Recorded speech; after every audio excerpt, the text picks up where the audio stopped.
Radio station నుండి మీ radio వరకు ఏ wire లేకుండా మీకు వార్తలు వస్తున్నాయి. ఎలా వస్తున్నాయి? గాలి తరంగాల ద్వారా, శబ్ద తరంగాల ద్వారా, మరి రేడియో వేవ్స్ ద్వారా వస్తున్నాయి కదా.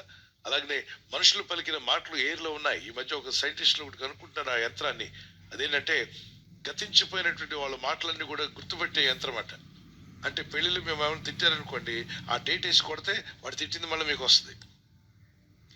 గతించిపోయిన విషయాలను జ్ఞాపకం చేసుకోవడానికి దాన్ని వాళ్ళు యేసు ప్రభు ఆ రోజుల్లో ఏం బోధించారో, ఎంత గట్టిగా మాట్లాడారో 2000 ఇయర్స్ అప్పుడు, ఆ కాలం వెనక్కి తీసుకువెళ్ళి ఆ ఎయిర్ లో ఉన్న మాటల్ని ఫిల్టర్ చేయడానికి ప్రయత్నం చేస్తారు. అది ఇంకా ప్రజల్లోకి తీసుకురాలేదు కానీ వస్తుందని. అయ్యా, ఎస్, బియాటిట్యూడ్స్ ఆఫ్ జీసస్. యేసు ప్రభు వారు చెప్పిన ధన్యతల గురించి ఆయన ఏం చెప్పారు, ఎలా ప్రసంగం చేశారు. టీవీ చిన్న సౌండ్ సిస్టమ్ లేదు, మరి ఎలా మాట్లాడాడు, వేల మంది ఎలా విన్నారు. ఇప్పుడున్న పిఎస్ సిస్టమ్ అప్పుడు లేదు, కానీ ఎలా వినగలిగారు. కొన్ని వేల మంది అటెండ్ అయ్యారు. 5,000 మంది పురుషులు అంటే వాళ్ళ భర్త, పిల్లలు అందరూ లెక్క పెడితే మొత్తానికి 25,000 మంది కంటే ఎక్కువ మంది ఉంటారు.